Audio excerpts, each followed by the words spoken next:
ಕರ್ನಾಟಕ ರಕ್ಷಣಾ ವೇದಿಕೆ ಉಳ್ಳಾಲ ಹಾಗೂ ಮದನಿ ಪದವಿ ಪೂರ್ವ ಕಾಲೇಜು ಅಲೇಕಲ ಉಳ್ಳಾಲ ಇದರ ಜಂಟಿ ಆಶ್ರಯದಲ್ಲಿ ಮಾದಕ ಮುಕ್ತ ಜಾಗೃತ ಅಭಿಯಾನ ಕಾರ್ಯಕ್ರಮದ ವೇದಿಕೆಯ ಮೇಲಿರುವಂತಹ ಗಣ್ಯರೇ, ಮುಖ್ಯ ಅತಿಥಿಗಳೇ, ಸಂಪನ್ಮೂಲ ವ್ಯಕ್ತಿಗಳೇ,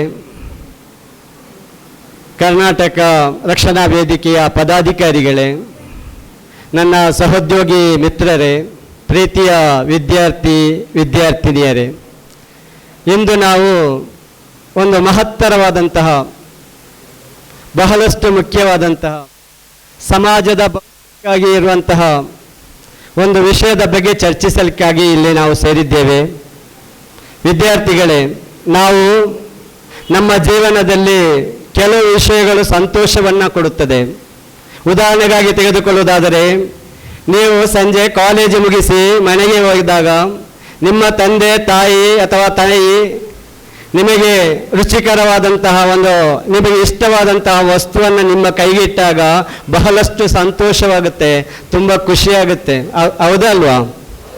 ಅದೇ ರೀತಿ ಇನ್ನು ಕೆಲವು ವಿಷಯಗಳು ನಿಮ್ಮನ್ನು ಯಶಸ್ಸಿನ ಕಡೆಗೆ ಕೊಂಡೋಗುತ್ತದೆ.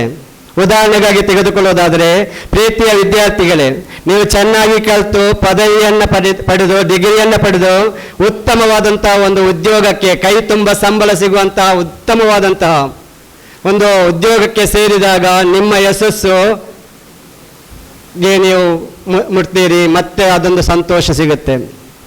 ಹಾಗೆಯೇ ಮತ್ತೊಂದು ವಿಚಾರ, ಈ ಕೆಲವು ವಿಷಯಗಳು ನಿಮ್ಮ ಜೀವನವನ್ನೇ ನಾಶ ಮಾಡುತ್ತದೆ, ಕೊನೆಗೊಳಿಸುತ್ತದೆ. ಅದುವೇ ಮಾದಕ ವಸ್ತುಗಳ ಬಳಕೆ. ಪ್ರೀತಿಯ ವಿದ್ಯಾರ್ಥಿಗಳೇ, ಮಾದಕ ವಸ್ತು ಅಂದರೆ ಏನು?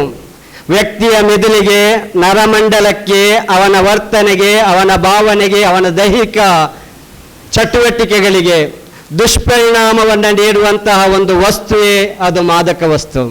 ಅದಕ್ಕಾಗಿ ಇವತ್ತು ನಾವು ಎರಡು ಪ್ರಾಮುಖ್ಯವಾದಂತಹ ಸಂಪನ್ಮೂಲ ವ್ಯಕ್ತಿಗಳನ್ನು ಆರಿಸಿ ನಿಮ್ಮಲ್ಲಿ ಚರ್ಚಿಸಲಿದ್ದಾರೆ. ಅವರು ಆ ವಿಚಾರದ ಬಗ್ಗೆ ಹೆಚ್ಚು ಮಾತನಾಡಲಿಕ್ಕೆ ನಾನು ಬಯಸುವುದಿಲ್ಲ. ಪ್ರೀತಿಯ ವಿದ್ಯಾರ್ಥಿಗಳೇ, ಈಗಿನ ನಮ್ಮ ದೇಶದಲ್ಲಿ 60% ಯುವಜನತೆ ಇದೆ. ಈ 60% ಯುವಜನತೆಯಲ್ಲಿ ಅತ್ಯಧಿಕ ಜನರು ಈಗ ಮಾದಕ ವಸ್ತುಗಳತ್ತ ಆಕರ್ಷಣೆಯನ್ನು ಹೊಂದ್ತಾ ಇದ್ದಾರೆ. ಅದಕ್ಕೆ ಪ್ರಾಮುಖ್ಯವಾದಂತಹ ಕಾರಣ ಒಂದು ಸ್ನೇಹಿತರ ಒತ್ತಡ. ಒಬ್ಬ ವಿದ್ಯಾರ್ಥಿಗೆ ಒಬ್ಬ ಸ್ನೇಹಿತನಾದವನು ಏನೂ ಆಗೋದಿಲ್ಲ, ಸ್ವಲ್ಪ ಯೂಸ್ ಮಾಡು ಎನ್ನುವಂಥ ಒತ್ತಾಯದ ಪೂರ್ವಕವಾಗಿ ಅವನನ್ನು ಈ ಚಟದತ್ತ ಕೊಂಡೋಗ್ತಾನೆ. ಮತ್ತೊಂದು ಪ್ರಾಮುಖ್ಯವಾದಂಥದ್ದು ಕುತೂಹಲ.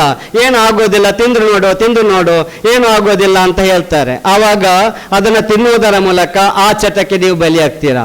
ಮತ್ತೊಂದು ಒತ್ತಡ, ನಿಮಗೆ ಅಂಥ ಒತ್ತಡ ಇಲ್ಲ, ಅದು ಕುಟುಂಬದಲ್ಲಿ ಒತ್ತಡಗಳಿರ್ತದೆ, ಮಾನಸಿಕವಾದಂಥದ್ದು, ಫೈನಾನ್ಷಿಯಲ್ ಪ್ರಾಬ್ಲಮ್ ಇದ್ದಾಗ ಕೆಲವರು ಅಂಥ ಚಟಕ್ಕೆ ಕೂಡ ಬಲಿಯಾಗ್ತಾರೆ. ಆದರೆ ಪ್ರೀತಿಯ ವಿದ್ಯಾರ್ಥಿಗಳೇ, ನಾವು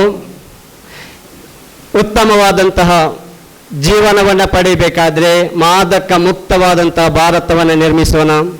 ಅದಕ್ಕಾಗಿ ನಾವು ದೃಢ ಸಂಕಲ್ಪವನ್ನು ಮಾಡೋಣ. ಯಾರಾದರೂ ನಿಮಗೆ ಒಂದು ಮಾದಕ ವಸ್ತುವನ್ನು ನಿಮಗೆ ನೀಡಿದರೆ ಆಗ ಹೇಳಬೇಕು, ಬೇಡ, ನನಗೆ ಬೇಡವೇ ಬೇಡ, ನನಗೆ ಬೇಕಿಲ್ಲ ಇದು ಹೇಳಬೇಕು.